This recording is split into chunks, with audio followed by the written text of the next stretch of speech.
Fat boy feels. Fat boy feels. Fat boy feels. Like today's episode might get me in trouble, but fuck it, I'm gonna do it anyway because I feel like I just need to ask this question. But I'm scared because this shit is like dangerous. Like it might get me canceled. I hope not. I guess today's topic is gonna be black women. I come from a black woman, literally. I have grown up with black women in positions of influence in my life. Black women have had the most impact on my day-to-day and my life overall. Women who are not black, please do not feel disrespected because a lot of y'all done helped them motherfucker out too. However, as a black man, I can speak to the black experience more than I can speak to the woman experience. I feel like black women share that black experience and historically our lives are intertwined more. You're probably asking, Richard, what the fuck? This is like a left field thing, but it all started because I went back home. I went back to the DMV, which I like to think of as Wakanda, and there I saw the smartest, most beautiful, dopest black women in the world. I know I'm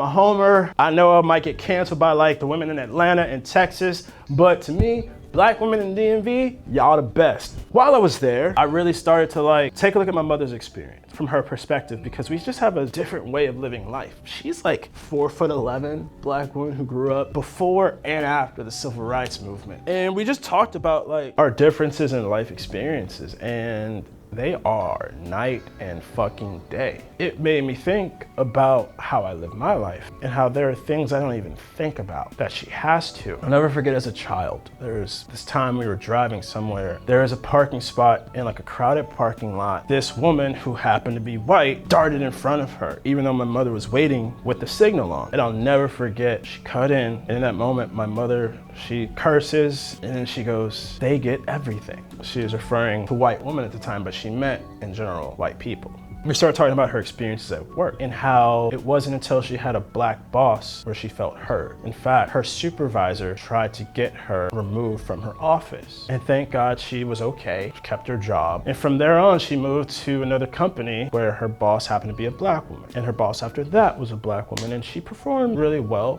got great marks. And I asked her what changed. And she was like, well, I felt like I had someone who had my back.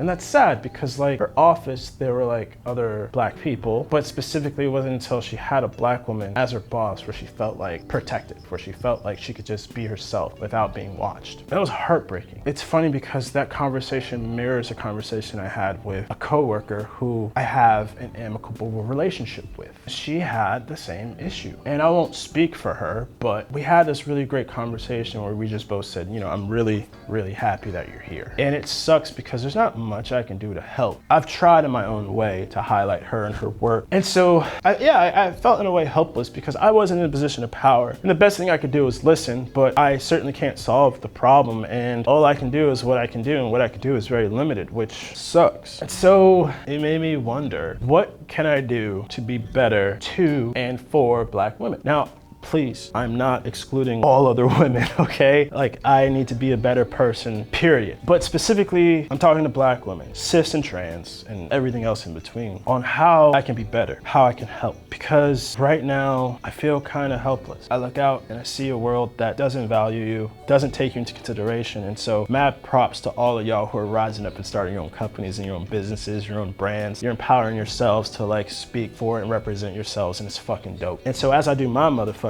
thing, I want to be better for y'all. I want to figure out how I can just be there for support, for help, be there to be a good friend, be a better brother, better son, but yeah, just be a better version of me. Speaking of better versions of me, we're gonna get into this workout. For all of you upper body freaks, all you muscle heads who love to show off your muscles, today is the episode for you. We're doing arms, or like a lot of people like to call the showpiece muscles, right? I am gonna do some push-pull workouts, supersetted, but this isn't like a concentrated just biceps and triceps workout. For me, I'm working my entire arm. We're just doing overall holistic arms workout to increase strength and maintain size. We're gonna warm up with our ergonomic ski machine. We're gonna start with a strict military press standing along with 7x7 curls. We're then gonna do a forearm barbell curl along with incline rear delt fly. From there, we're doing standing overhead skull crushers, supersetted with Zotman curl. And we're gonna finish off with one-legged hammer curl, supersetted with shoulder raise. All right, y'all,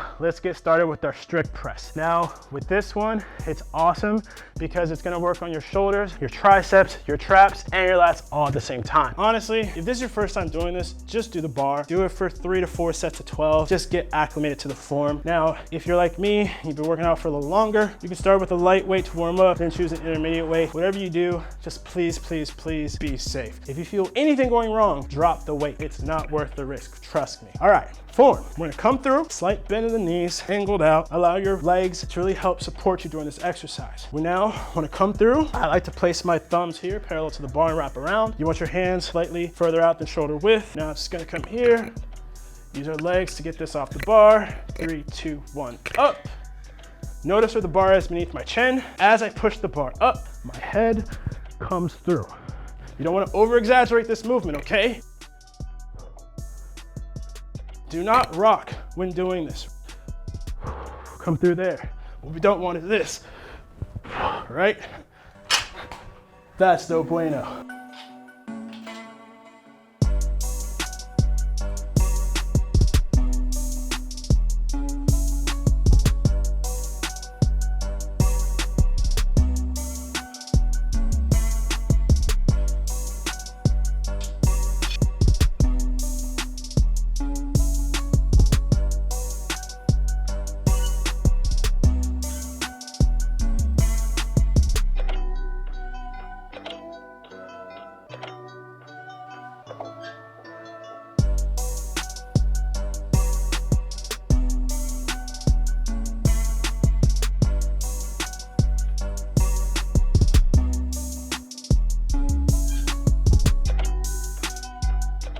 All right, moving on to Zotman curl. This is one of my favorite curls because it works your shoulders, your biceps, and your forearms. It's very simple. We'll start here, weights at our side, come up as a traditional curl would be. Now we're gonna flip with our wrists pointed downward. We're gonna slowly descend. You can do a 3 count or you can do a 5 count, whatever you decide, whatever you're comfortable with. Start at 2 seconds, work your way up to 3, then 4, then 5. Make sure that your core is engaged. As these weights are here in front of you, your abs are working to stabilize your body so you don't fall over. So I'm gonna shut up and just do the workout.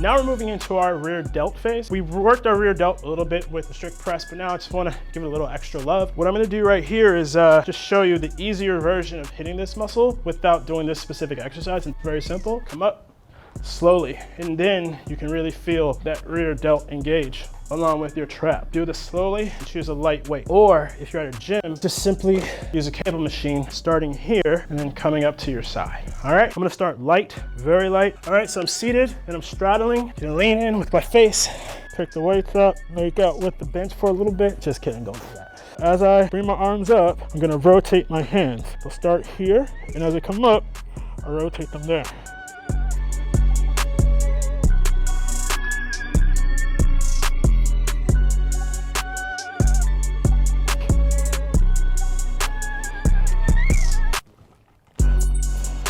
This exercise showed a fail. With this exercise, I'm supposed to do an isometric hold at the top, right, as my arms come up. But even at a very, very light weight, I couldn't do the isometric hold properly. I had to like jerk and overcompensate with my lats, which is not okay. So that gives me an area of focus with this exercise. It shows me that my rear delts are obviously not where they need to be. And also I'm overcompensating with my form. So those are 2 things to be mindful of as I progress with this workout. Moving on.